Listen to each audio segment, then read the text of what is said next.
Sup you beautiful people. Hope you've had a fantastic day. Welcome back to a brand new episode of What If Deku Was Cursed by Death. Being able to see things no one has ever is not great. Izuku is cursed to see things he doesn't want to have anything to do with. He never asked to be champion of death, but he's stuck with the title. So he's cursed, quirkless, the main target of a murder, and going to become a hero no matter what. Wait, a target? Well, that's nice to know. Let's just add villains into the fray. If you guys enjoyed this what if, comment down below and let me know. And go ahead and check out other what ifs in the channel after watching this video. Don't forget to shower some appreciation onto the incredible author responsible for this fanfiction. The link is conveniently waiting for you in the description box down below. Before we get into it though, don't forget to subscribe and leave a like, and also share this video with your friends. So let's start this video. Prologue. The day was cloudy. Dark clouds hung in the sky, bringing forth a harsh downpour of rain. The day couldn't get any worse, or so the woman thought. The harsh wind blew harder than before, bending the sturdy trees. Ever since they moved to this place, it's been one hardship after another.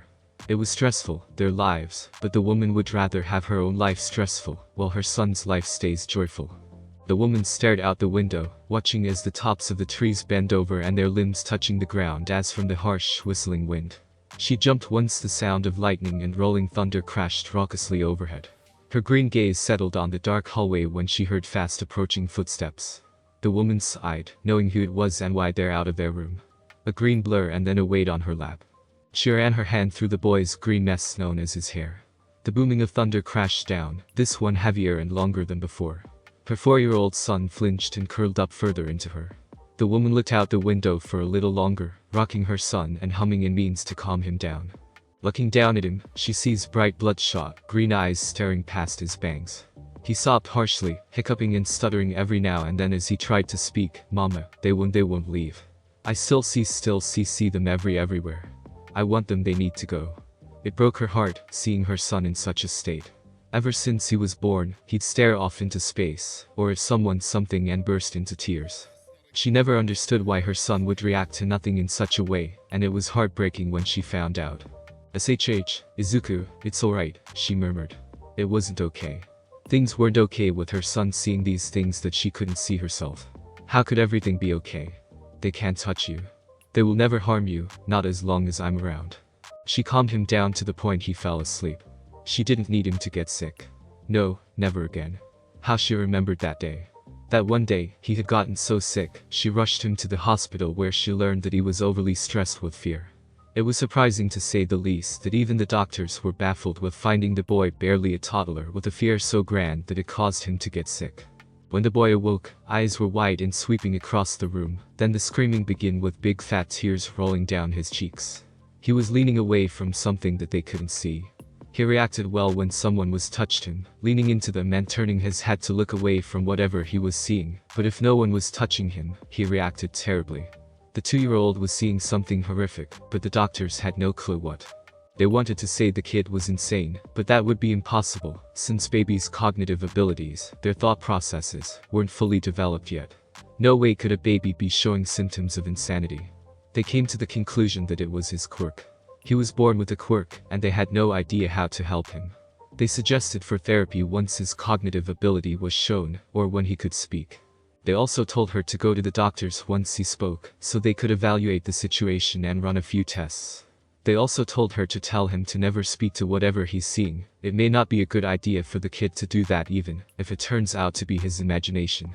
When young Izuku started speaking, they found out just exactly what was in the room. It was an honest mistake. The doctor asked him to describe the thing. They didn't know. They knew it was a ghastly thing, something so horrible that the child lived in fear every single day of his life. He gave them a harassing description, so thought out that they could almost picture it.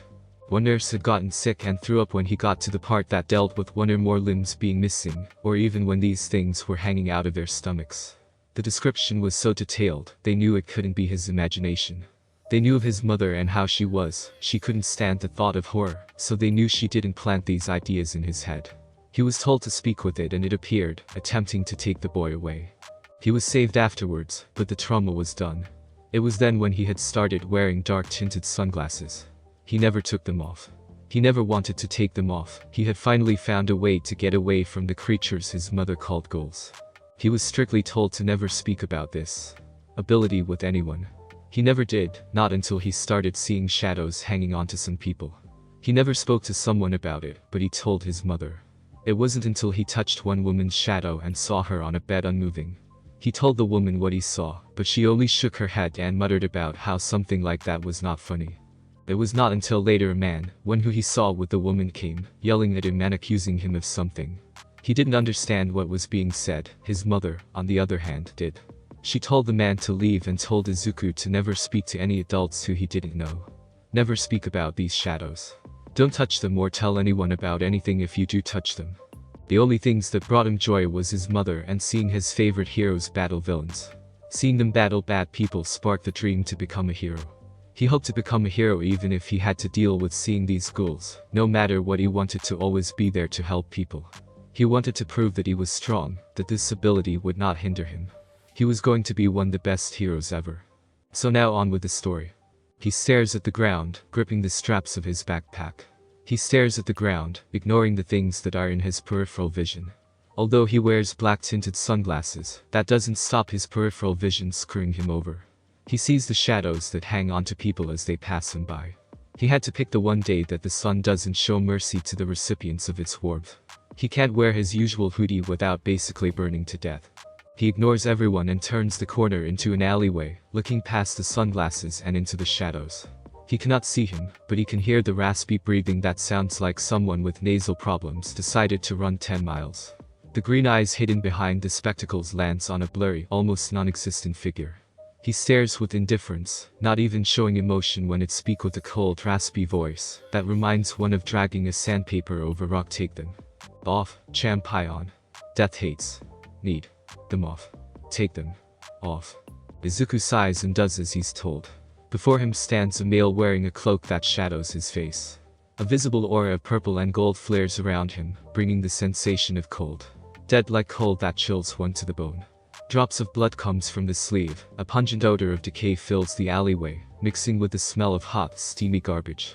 If the teen wasn't used to revolting stenches, he would have heaved out his stomach, acid, food, and organ, right then and there.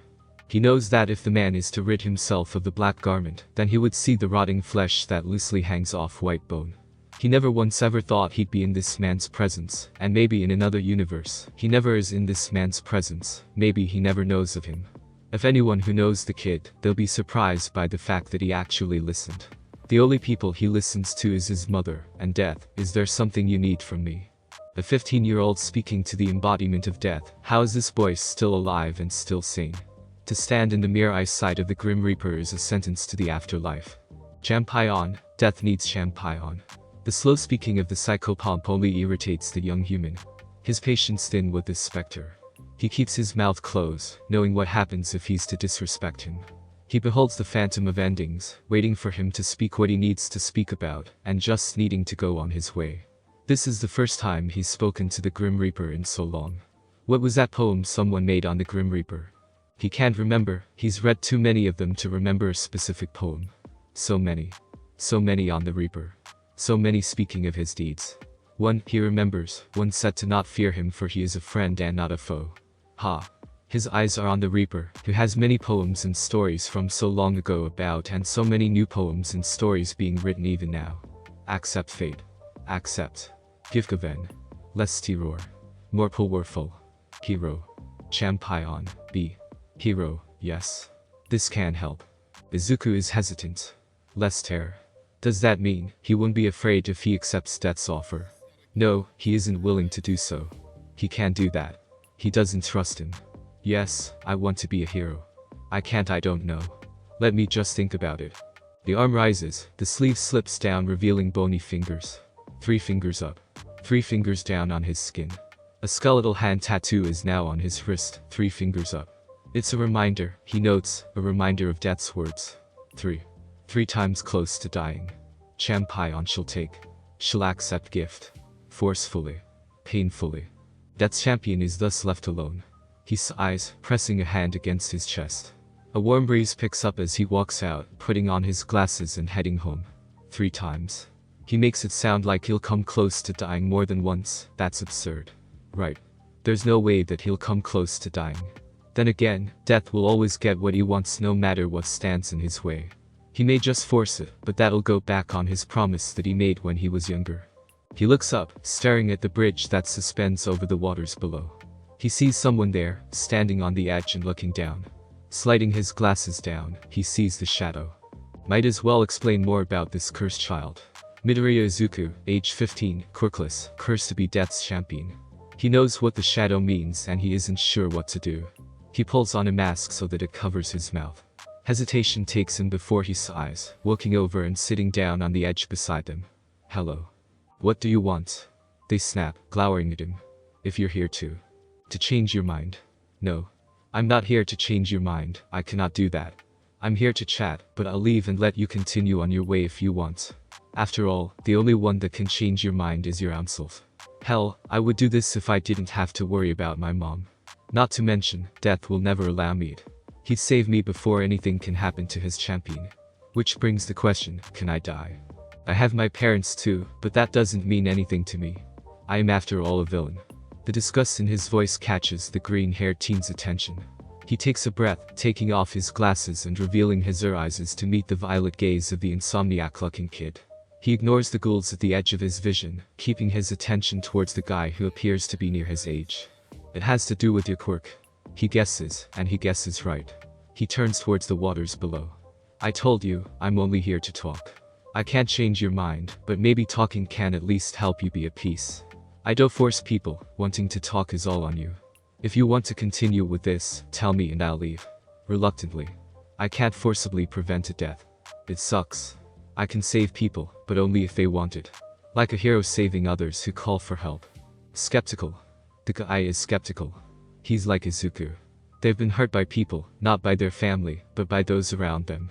It's sickening, this world is. Izuku, wanting to be a hero, is constantly put down by his lack of quirk. His eyes, they're cursed so they don't count as a quirk. What's your name? It's nothing important. I'm not an exchanger of names. You can make me one. Izuku shrugs nonchalantly, turning towards the horizon. His eyebrows furrow. Who is this guy? Why is he here? Why does he want to help me talk to me if he won't give me his name? You want to talk? Fine, but I'm not going to give you a name. Nor am I going to tell you mine. Fair enough. They speak for a while and as they speak, he sees the shadow fade away slowly. Maybe this was a good idea. He spoke and the mysterious voice slowly changed his mind. He listens as the other rants, spills his woes and sorrows. Soon, they come to a silence. Izuku stands, puts on his glasses, and says, we've all come to choices such as these.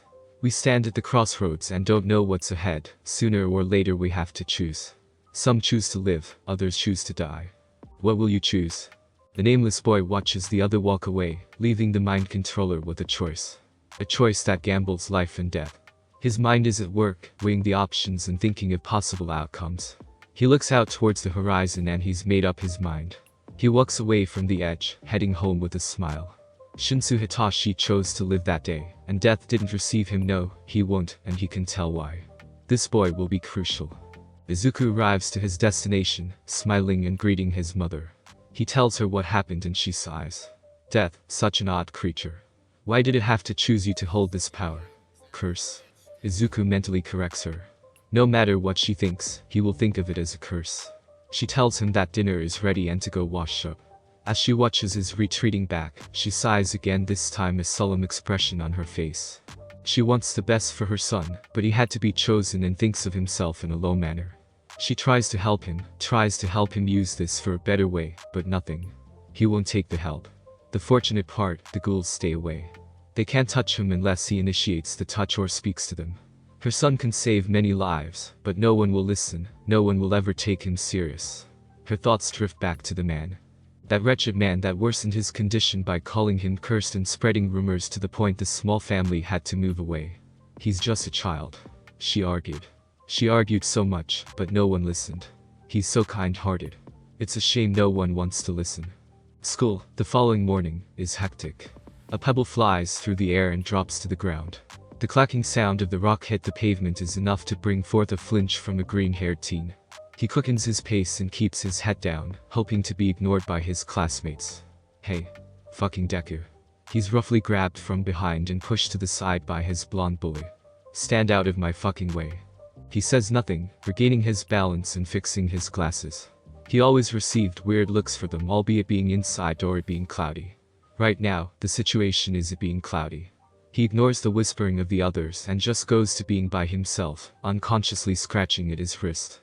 Izuku Midoriya learned long ago that in life, not all men are created equal, and in death, all men are equal, and with those two lessons in mind, he perseveres with his goals. He knows that some will have special privileges in life, but death does not care who you were, and will treat you like it treats everyone else. This is something he cannot stand about existence itself, but even then, he can't help but agree with it. He will not let others bring him down when he knows that in the afterlife there will be nothing memorable about them. Those who believe are on the top, they will be brought down by their ankles if they think they'll get whatever they want. Death is merciless, cross death and you'll cease to exist, thinks Deku as he watches their retreating backs. No matter who you think you are right now, death will never care for it. He will always get what he wants. I almost pity everyone when I think about it. Almost. Being Death's champion has some great things, but even then, those things will suck. Death doesn't do things unless he gets something out of it. Consequences, consequences, consequences. Greed, greed, greed. Despair, despair, despair. That is all he knows of death. Even then, death has taken care of him and keeps him from perishing. That is what confuses him. Why him? Why choose him out of everyone else in this world? He has no answers and death will never tell him. The teen writes his thoughts on death, thanks to a variety of religions and cultures that deal with him. Some portray death as female. Something that he found out was that he can switch his gender, creepy but cool, and he calls death he or she, varying on the form, and some just speaks how they think the forebringer of the end looks. He theorizes all of it, making a large puzzle that he needs to piece together. Death is cryptic, so how can he know what he is planning to do with the young human? What is Death's end goal dealing with a slightly sleep-deprived teenager? He highlights aspects in his personality, lacking of body language, and whatever power he can think of that isn't of the obvious. Deku. Crap. Listing off people that Izuku would rather speak to is not that hard. There are so many people that he would have a conversation with, but Katsuki Bakugo is not one name on that list. Never will be and never has been since for a long period of time. The day is over and now he is going to be harmed because of something stupid that goes on in that messed up head of his.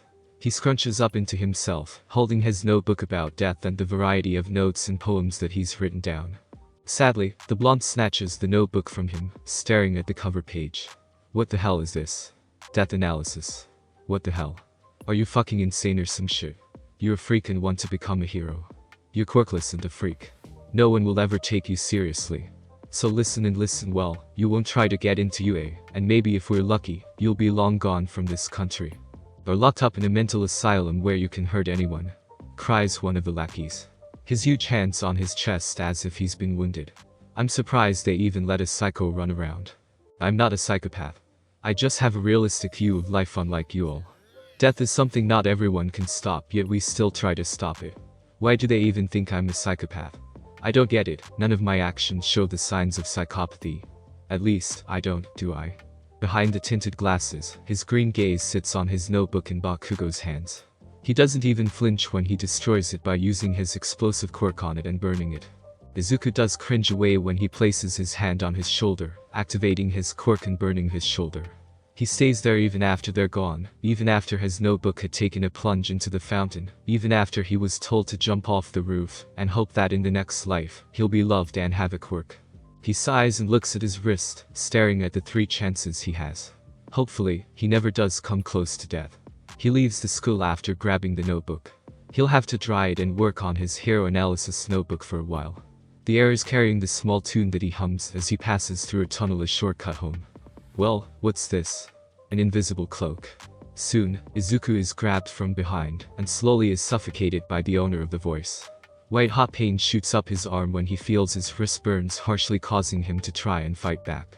Forming his hand into a claw to scratch at one of the eyes, he feels a hot sticky liquid run down his forearm, and he's released with a shout of agony from the villain. Taking the chance, he scrambles away from the villain with heavy breathing.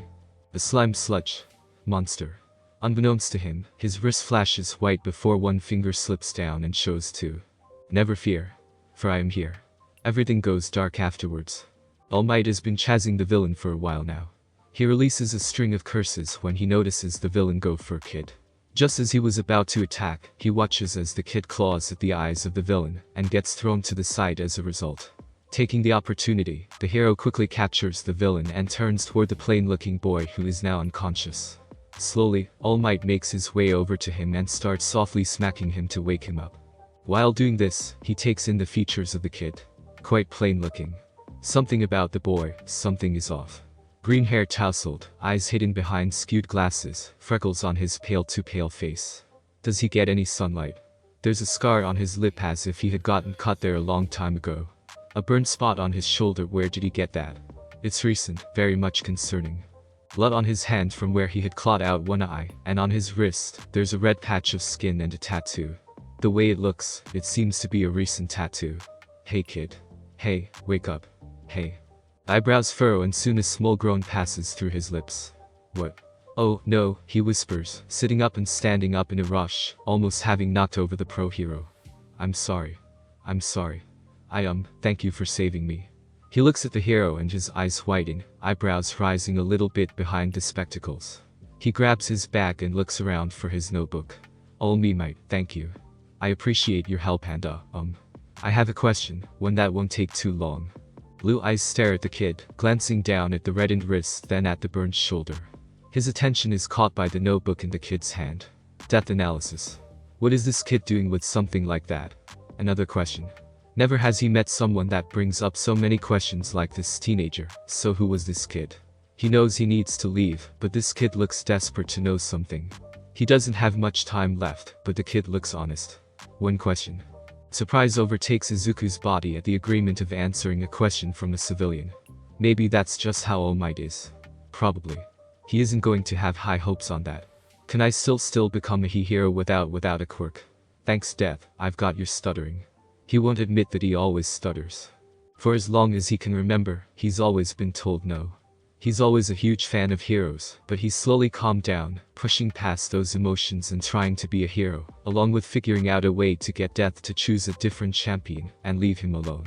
He never had too much time to even fanboy over them, too wrapped up with so much things to worry about. He always ignores the ghouls, always makes sure to stay away from them, and is always trying to get things organized. He's always wanted to be a hero, ignoring those doubters like he'd ignore the monsters. He taught himself to fight before getting accepted into taking classes at a taekwondo place. He convinced his mother it was for self-defense, a matter of truth. He always does his best to keep a few people safe, interrupting their suicide attempts and sometimes murder attempts. He finds a way to keep them from walking into traps, and always accompanies them if he knows a good excuse to. If he's too late, he calls the police and gives a statement, sometimes lying. If he can't be a hero like All Might, he may have a backup plan for himself. Even with this plan, even with an idea in mind, even with the fact it's happened so many times, he can't help the utter agony that blooms in his chest when All Might speaks. The work of a hero is a dangerous one. I've been hurt many times and I have a quirk, so if that can happen to me, you might not be so lucky. So, no. I don't think you can become hero. Hypocrite. I'm sorry, kid. If you want to help save lives, maybe you should just become a police officer. They may be teased because the villain is usually left on their doorstep, but it's a good profession. A single tear slides down his face and he nods. Izuku Midoriya's dreams are crushed by his favorite hero. Oh, how hilarious. This is just amazing. Life is cruel. Crueler than death itself. He bows and thanks him before walking past the symbol of peace. Abruptly, a rancid smell drifts into his nose, and upon glancing to both sides, he finds the source. Midoriya lets out a startled scream. He places a hand over his mouth as he gawks with horror, not having seen anything like this before. His scream must have alerted the pro hero, for he comes up behind him and finds a corpse. It's a few days old from the discolored face, or he would have seen the discoloration if there was any flesh left, the green and purple bruise-like coloring on the body. Mutilation. Burns. The corpse is mangled and mutilated, the throat slashed, which Izuku guessed must have been what finally did the job. It's so obvious how the killer tortured their victim. It's so sickening. Their eyes rise at the same time to see what's on the wall. Words written in a brownish red liquid, and they're written in English. The teenager isn't fluent enough in the language, but he knows enough to understand. I was born with the devil in me. H. Holmes. H. Holmes. But he's an American serial killer from centuries ago. Maybe a copycat. Maybe. But no, maybe it's just his thoughts are cut off when he is suddenly grabbed by All Might and turned away from the corpse. It's too late, but it doesn't matter to the hero. Izuku gently pulls away and calls the police as he stares at the wall away from the scene. He has done this a lot, but never days after a murder, always on the same day when the murders occur. Ah, I can see why I'm thought as a psycho. The hero doesn't leave a mistake since his time is up, unaware that Izuku's glancing over his shoulder, looking to the scene where the dead body lies and is explaining to the operator of the situation. He was staring at Hiro when he notices the transformation. Midoriya gapes for a moment before fully turning towards All Might. He thanks the operator and hanging up. You should get going. Get the villain to the station, it'll be less suspicious. Toshinori stares at him with surprise, unsure on how to take this. The boy barely even blinked at the sudden revelation, and seems to be engrossed with the revolting scene before him. That's really concerning, he can't help but think. He's crouched down, eyes skimming over everything while staying a certain distances away as to not tamper with the crime scene. You shouldn't be doing that, Yogi tells him, moving to get him away. You should go, this isn't a place for a teenager to be around. I'm more worried about the villain. You should get him to the station. After all, if he gets loose, then it'll be bad. You don't want that to happen, right? Izuku stares at his favorite hero, indifference in his voice. He just doesn't seem to care about anything. Like he doesn't care that there's a dead body in front of him. You're a hero. You save lives, not the dead. You can't save the dead. So I'll be fine here, nothing will happen. After all, the police is here. Toshinori jumps at the sudden sound of the sirens. He stares at the teenager with eyebrows raised. Just who was this kid? How does he handle all this in a manner that only police and crime investigators handle these situations? He can't wrap his head around this, wondering if the kid might have done this before and if so, why. It's fine, I'll just hand it in to a good friend of mine, he says as the cop car pulls in with an ambulance. A van comes up labeled crime scene investigators, and a few people come out, attending to the scene of the murder. Yagi notices his best friend, Detective Tsukauchi, come forth to greet them with a grim smile. Something about his gaze lingering on the green-haired teen gives an off vibe, almost suspicion. Toshinori wonders if he believes that the boy has anything to do with this. It's nice to see you again, young Midoriya. What have you brought to our attention this time? This time? Has the kid really done this before? Dark eyes slide over to Toshinori, his best friend, with a questioning expression before getting closer to the body. He reads the quote and nods, looking over to where Midoriya points to. The frown is prominent as he moves forward, donning on some latex gloves, and grabbing what he saw. Eyes are blown wide when he realizes what it is. A portrait painted with the blood of the victim. On the back, Namasa reads aloud to his coworkers, "This world is full of evil, and shall I say this? A part of that evil I am, being nothing in a world full of hope, take that hope and squash it, shall I? May this be a message. Crimson Artist. This is. I don't know how to even process this," he whispers with wide eyes, his attention never leaving the painting, the bloody painting.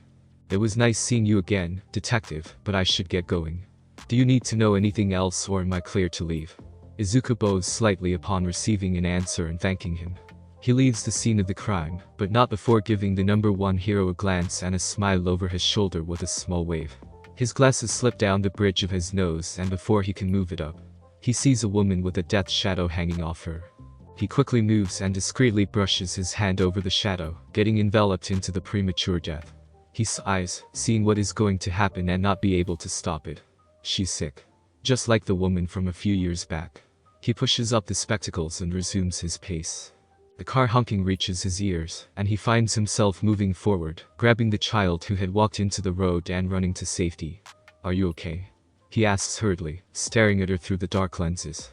He's so small, barely even 4, and is sobbing in fear. He hums and rocks him, glancing around for the boy's mother, and discovers the skeletal figure of All Might gawking at him with an unreadable expression. He ignores him when he finds the woman sobbing in relief and walking over towards them. She profusely thanks him for saving, and all he can respond with is a series of stuttering and blushing. He explains that he didn't think and just felt his body move on its own, and he's happy that it happened, and he's happy that the boy Rin is safe. As Izuku makes his way home, he is stopped by All Might. It's a secluded area and there's no cameras around. Good. All Might fidgets as he stares down at the teen, who risked his life to save a child, the same teen who also just so happened to be able to handle finding a corpse with a calm, cool head. He had overheard the conversation with the mother of Rin. He heard and can see the potential in this kid. You asked me if it's possible to become a hero quirkless, and I can't, Izuku interrupts, blinking at him before settling with inclining his head to the side. He knows this is rude, but he doesn't want to be reminded. Because if he's reminded about not being able to be a hero, he's reminded of walking past him and seeing the 5-day corpse, then he's reminded of that awful message. A message and he'll be doing research. H. Holmes. Crimson Artist. I know, so are we done here? He keeps his tone gentle and low. Shame is in those sunken blue orbs, and Izuku wonders what he said wrong. No, my boy. I was wanting to tell you that I saw you save that child. The red that spread across his cheeks goes out of the older man's view as he lowers his head, his chin against his chest. I overheard your conversation with the mother. You moved before you knew what you were thinking, yes. A small nod. Listen, young Midoriya, many heroes that I've met always have the same thing. Their bodies move before their mind. He falls into a small speech, but the thing that sticks to Izuku is the last few moments. Soon he is being told that he can be a hero. A few tears come out, but he keeps the rest at bay.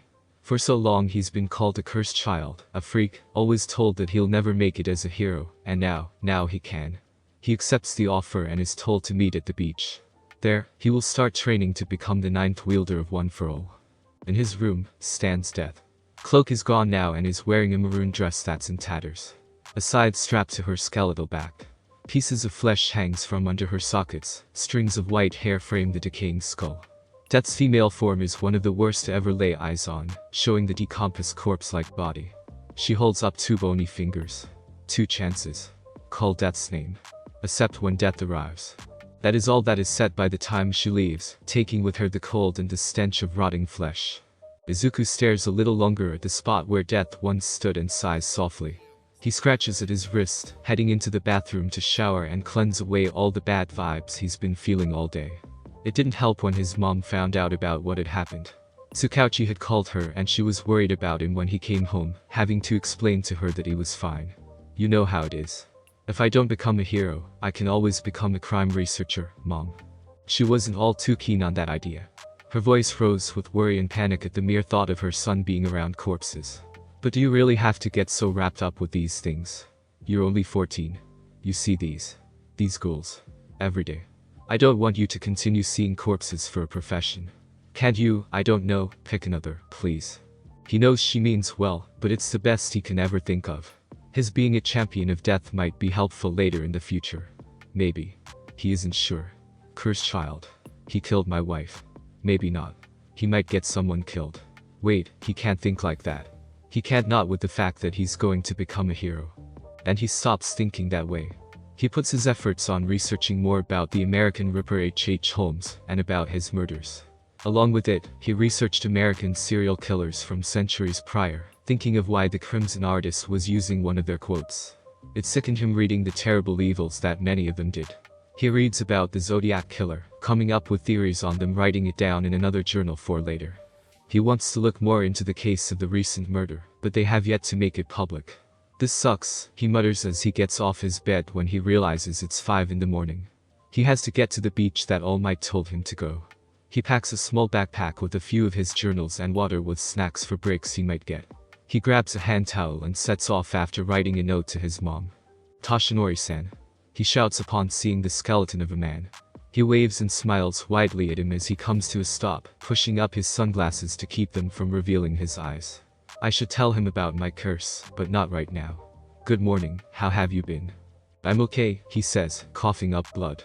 He stops when Midoriya hands him the towel. A tight smile on the younger male's face, one that he can't think to place. Why does he look like that? Thank you. He makes a small noise upon noticing the sunglasses adorning the pale freckled face. Why are you wearing sunglasses at the break of dawn? Oh, he says, swallowing. I should tell him. Light sensitivity. But not yet. Fortunately, Yogi buys the lie. Training is intense the past 2 months. He has 10 months to work through, and he already feels like he's dying. Izuku sighs as he makes his way towards the Dagaba Municipal Beach Park, thinking about the murdered victim from the day he met All Might. He's lost a bit of his sleep from seeing the corpse in his dreams. The recent murders haven't been out to the public yet, maybe not to raise panic, but he knows that they might release a small statement about being careful being alone and traveling at night. Because of this, Izuku's curiosity got a hold of him. See, he isn't a huge fan of breaking the law, but he asked an international friend hack into the police files, and downloaded them onto a USB flash drive, and has sent it to him. They made sure that it is unknown, everything they used to hack is now gone, and they are sure no one knows about the hacking yet. That was last week, and now he has a somewhat up-to-date files of the case. He only does this when he finds the bodies of a serial killer's victims. This is only the third time. He keeps everything to himself, but sends in help to the police office when he notices something they skimmed over. Midoriya is always careful, so he keeps the journal hidden and only takes it out in his room. His mom doesn't know, a good thing, or else she'll have a heart attack at what her son is doing. So far, everything is doing okay, and he's been able to update some of his theories on the Crimson Artist. He just needs his conscience cleared of the corpse that he sees at night. Once the killer is apprehended, he'll be at peace, and at knowing no one will end up like that innocent person. Young Midoriya. Jumping at the sudden noise, the sad teenager stumbles and looks up at the source of the voice. He smiles widely at seeing Toshinori in his skeletal form, but it fades at seeing Tsukauchi. He didn't find out. He can't have found out, so why is he here? He tells himself not to freak out and goes over towards him. Tsukauchi Naomasa here needs to speak with you. Don't panic. Ah, hello, sir, he greets with a small bow. Please, make this quick. I have to get back to training and not dying. Please, make it quick. What brings you here? I know you have files to this case. Shit. I don't want to know how you were able to attain it, and frankly, I'm not going to ask. I do need your opinion on something though. Izuku blinks but nods, ignoring the look of disbelief on Yagi's face upon hearing the statement. First, how are you feeling? Seeing that corpse? Fine. But it's difficult to sleep at times. He rubs his eyes when he says that. Although, it's quite interesting that the killer uses the quotes from various of killers from a long time ago. The portrait is probably a piece of a bigger picture, he murmurs. That's what I wanted your opinion on. Every body the police finds, it makes no sense. We've been thinking it may be a puzzle that the killer has made and wants us to solve. If so, why go to so much trouble? He snorts and pushes his hair back, sighing as he says, never try to understand the mind of killer, you'll drive yourself insane. The two others stare at him, a silence falling onto them. Sometimes it's a good thing to think like a killer, pipes up Midoriya, drawing looks of confusion from the two adults. Seeing this, the teenager presses on, his fingers twitching in nervousness. Think about this. If you think like a writer, you may have an initial clue as to why they made such a piece. Stare long enough at the poem of a poet, reviewing different literary elements and putting yourself in their place. You may get an initial clue as to what was going through the poet's mind during the making of their poem. He presses his thumb onto his bottom lip, biting the side of the nail. What I'm trying to say is to catch a killer, you'll have to think like a killer. Preferably one with an artistic view of death, and you may understand why the Crimson Artist is leaving portraits, maybe come up with a mental image of the big picture. They have artistic abilities, so they might be taking inspiration from old artists. He blinks once again, looking up at them and fixing his spectacles. That's my thought process on the matter anyways. If it makes sense. I'm not well at verbally expressing my thoughts. They gape at the kid, who nods and gets to work on training. As they're left alone again, they exchange facial expressions. That's one heck of a kid. I still need to tell him not to hack into police files since that's against the law. I don't know how he even hacked it, since he doesn't seem to be the type to know how to hack them. Toshinori watches the teenager train, humming a tune under his breath as he works. The kid seems honest as hell, so he probably is right at the fact that he doesn't seem to be the type to hack or even break the law. He's smart and seeming to be a good analyst, so that'll be a good skill to work on once he gets into UA. Maybe he can get Netsu to help work on it. Do you think he may have had some help? Maybe, it's likely that he did. Ask him for me. I'm sure he won't lie to you. I should get to the office and relay the message. Hopefully, we can stop the killer before the picture is complete. It's good seeing you again, Toshinori. I have a feeling we'll be seeing each other more than usual this year. Naomasa shakes hands with the pro hero and waves farewell to Izuku, who's picking up metal and putting it in a truck. That kid will be going places, will see things not many people see in their lifetime, he mutters as he gets into his car. The days turn into weeks which turn into months. With all this time, Izuku is working harder than ever before. He makes changes to the schedule set by All Might, and he knows he shouldn't have but he did. He has to work harder or else he will be too far behind the other students. If he doesn't work hard, then why is he working at all? He has to put in his all, pushing past his limits, pushing past his aching muscles. Taking taekwondo, training, researching, studying Izuku found them to be a good way to keep his mind off the corpses that hang at the edge of his vision, to keep his mind off of the piling corpses from the murders. All the while, he goes around the city in boredom and finding people that he can help if he's told to not train on a certain day by his mom. He eats better than before, trying to keep his health up, but is unknowingly letting it drop by the overexertion that he's putting on himself. During this time, Katsuki Bakugo seems to have made it his goal to make Izuku's life a living hell, before he goes off to become the #1 hero, and leaves this rundown school to which holds extras, and he's the protagonist, more like the antagonist, he thought when Bakugo had announced that. His bullying is getting worse and of course, the teachers do nothing. Midoriya doesn't expect anything for he's lost all trust in teachers, and because of that, he has trouble trusting adults in general. The only few he does trust is Toshinori, Tsukauchi, and his mom. Most adults never done much for him. Some of the adults that knew of the bullying did nothing and make up excuses on for Bakugo. He tries his best not to be a victim, but it's difficult, especially when no matter how much confidence he can gather up, Katsuki finds a way to rip it down. That was before he just started ignoring Bakugo entirely. He remembers a time when he would let himself get hurt by the bullies of the school. Now, he just ignores them. He rolls his eyes at their idiotic comments, their idiotic insults, basically their ignorance and idiocy. They believe him to be a psychopath. Fine, let them. He stopped trying to say anything different. So what if he's a freak? It's better than being normal anyway. He ignores them, blasting old Western rock music, sometimes old Japanese rock like Cloud and Tour. That's basically what his music player is full of. Old anime openings, some of them newer rock, and mostly old Western rock. He's surprised that he hasn't messed up his hearing because of that.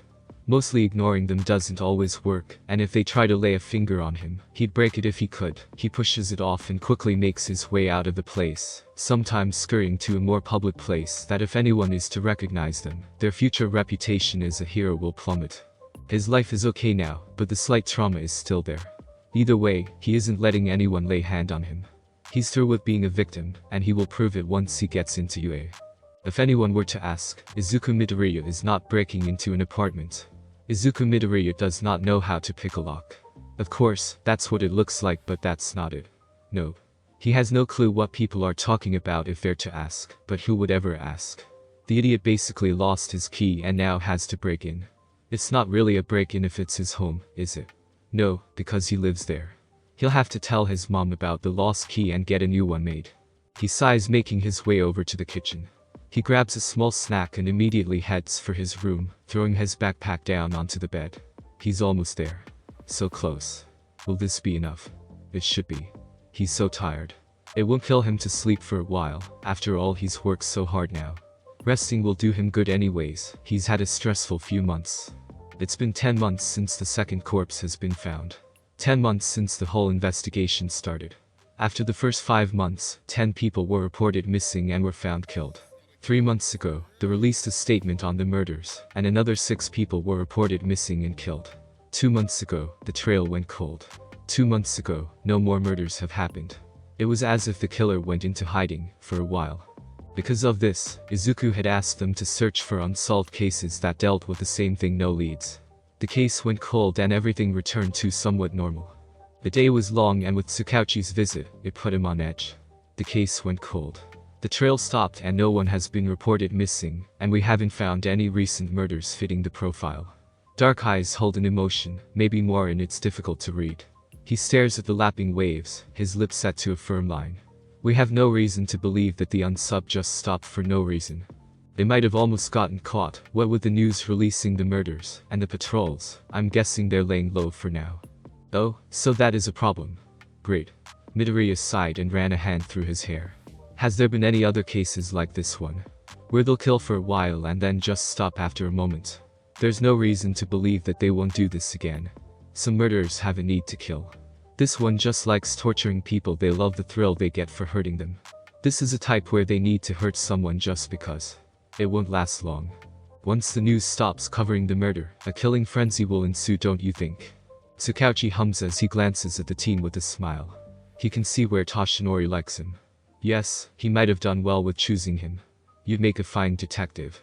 You know, you can be a crime investigator and a hero at the same time.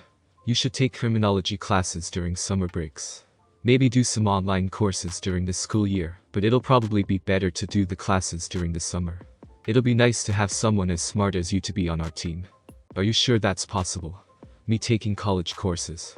Won't it be costly? I'll handle that. Just speak to your mom about it, and I can help you with it the rest. Just don't let it interfere with training. A smile comes across his face. Thank you, but I don't want you to spend money on me for classes. I'll find a way to pay for them. Toshinori is staring at the boy who is screaming at the top of his lungs from pent-up emotions. He isn't sure what type of emotions, for all he knows it's probably a mixture of them. He sees him sway and stumble in at the top, and quickly moves to catch him when he falls. The kid is still wearing sunglasses. Seriously. Has he really not taken them off even once? He understands that he has light sensitivity, but he's sure that they would have fallen off by now.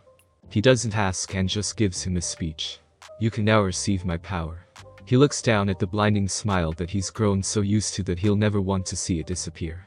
He holds out the hair for him and sees the smile fade into confusion. Eat this. What? His voice squeaks. It squeaked. Yagyu wants to laugh but he doesn't, explaining why he needs to in the first place. Wait. That's all he gets out by the time he's forcing Izuku to take the hair. Once everything is settled down, All Might gives him a piece of advice.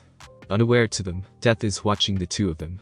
The Reaper is amused at seeing her champion and his predecessor acting like a bunch of dorks.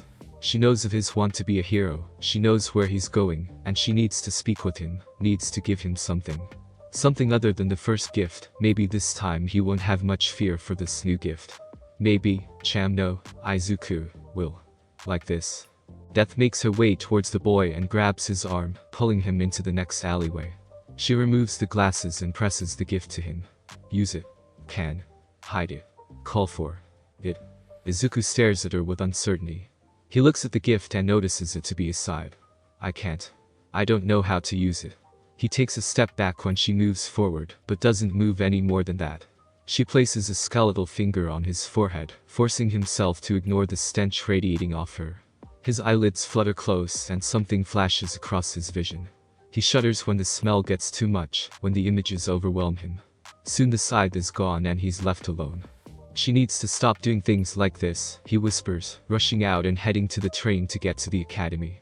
But it can be useful, his mind argues. One can't rely on their quirk for long, you can't anyway.